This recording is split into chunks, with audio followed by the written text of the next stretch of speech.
ತರಂಗಮೇಟಲ್ಲಿ ಈ ವರ್ಷ ನಡೀತಾ ಇದೆ ಅಂತ ಹೇಳಿದ್ರೆ, ಪ್ರತಿ ವರ್ಷವೂ ನಾವು ಈ ಸಮುದ್ರ ಕೊರೆತನ ನೋಡ್ತಾನೆ ಬಂದಿದ್ದೀವಿ.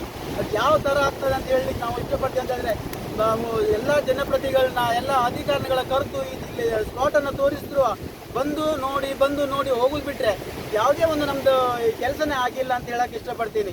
ಇದು ನೋಡ್ಬೋದು, ಈ ಥರ ಇದೊಂದೇ ತುಫಾನ್ ಈ ಥರ ಆಗಿದೆ. ಇನ್ನು 3-4 ತುಫಾನ್ ಮತ್ತು ಹಾಗೇ ಇದೆ, ಆಗುವುದೇ ಇದೆ. ಮುಂದೆ ಎಷ್ಟಿದೆ ಮುಂದೆ ಅಂದರೆ ಈಗಾಗಲೇ 15 ಮೀಟರ್ ಸುಮಾರು ಕೊಚ್ಕೊಂಡು ಹೋಗಿದೆ. ಇನ್ನೂ 3 ತುಫಾನ್ ಬಂತಂದರೆ ಈಗ ಒಂದು 15-20 ತೆಂಗಿನ ಮರ ಬಿದ್ದಿದೆ. ಸಮೀಪ ಒಂದು 3-4 ಮನೆಗಳಿಗೂ ಕೊಚ್ಚಿ ಹೋಗುವಂಥ ಪರಿಸ್ಥಿತಿ ಇದೆ. ಇನ್ನು ರಾತ್ರಿ ಆದರೆ ಇನ್ನೂ ತುಫಾನ್ ಜಾಸ್ತಿ ಆಗುವಂಥ ಪರಿಸ್ಥಿತಿ ಇದೆ. ಈಗ ಮನೆಯಲ್ಲಿ ಮಲಗುವಂಥ ಪರಿಸ್ಥಿತಿನೂ ಇಲ್ಲ. ಅವರು ರಾತ್ರಿಯಲ್ಲಿ ಜೀವ ಭಯವನ್ನು ಇಟ್ಕೊಂಡು ಅಂತೂ ಆ ಪರಿಸ್ಥಿತಿಯಲ್ಲಿದ್ದಾರೆ. ಮೀನುಗಾರರ ಜೀವನ ಅಂದರೆ ಸಮುದ್ರದಲ್ಲಿ ಇದ್ದು ಒಂದು ಜೀವನ ಸಾಗಿಸುವಂಥ ಒಂದು ಇದು ಜೀವನ ಉಪಯೋಗ ಮಾಡುವಂಥದ್ದು. ಅದನ್ನೇ ನಾವು ಇಲ್ಲಿ ಜಾಗ ಈ ಥರ ಆಗೋದ್ರೆ ಯಾವ ರೀತಿ ಬದುಕುವುದು ಅಂತ ನಮ್ಗೆ ಕಷ್ಟ ಆಗಿಬಿಟ್ಟಿದೆ. ಅದರಿಂದ ಹೇಳ್ತಾ ಇರೋದು, ಸಂಬಂಧಪಟ್ಟ ಅಧಿಕಾರಿಗಳಾಗಲಿ ಜನಪ್ರತಿನಿಧಿಗಳಾಗಲಿ ಆದಷ್ಟು ಬೇಗ, ಎಷ್ಟು ಬೇಗ ಆಗುತ್ತೋ ಆದಷ್ಟು ಬೇಗ ನಮ್ಗೆ ಇದನ್ನು ತಡೆಗಳನ್ನು ನಿರ್ಮಿಸಿ ಕೊಡ್ಬೇಕಂತ ಹೇಳಿ ಸರ್ಕಾರಕ್ಕೆ ಮನವಿನ ಮಾಡ್ತೇನೆ.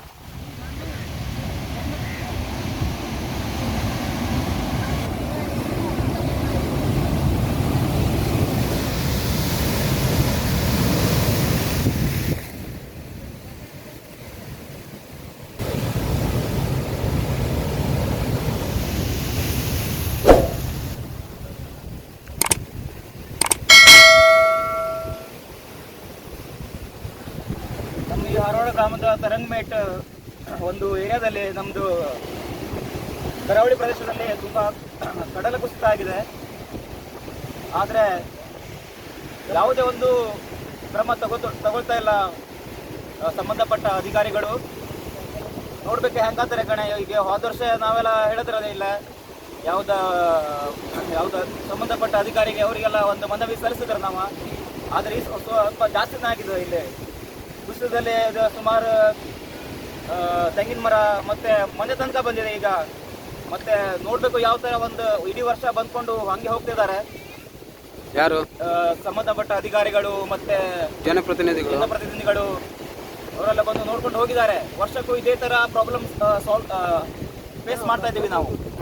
ಹೆದರಿಕೆ ಆಗ್ತಾ ಉಂಟು ಈಗ ರಾತ್ರಿ ಮತ್ತೆ ಏನು ಆಗ್ತದೆ ನೋಡ್ಬೇಕು. ಯಾವ ತರ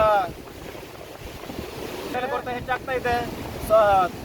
ಮತ್ತೆ ಸಮೀಪ ಮನೆಗಳು ಇದ್ದಾವೆ, ಮತ್ತೆ ತುಂಬಾ ಕುಟುಂಬಗಳು, ಅವರೆಲ್ಲ ರಾತ್ರಿ ಏನಾಗ್ತದಂತ ನೋಡ್ಬೇಕು.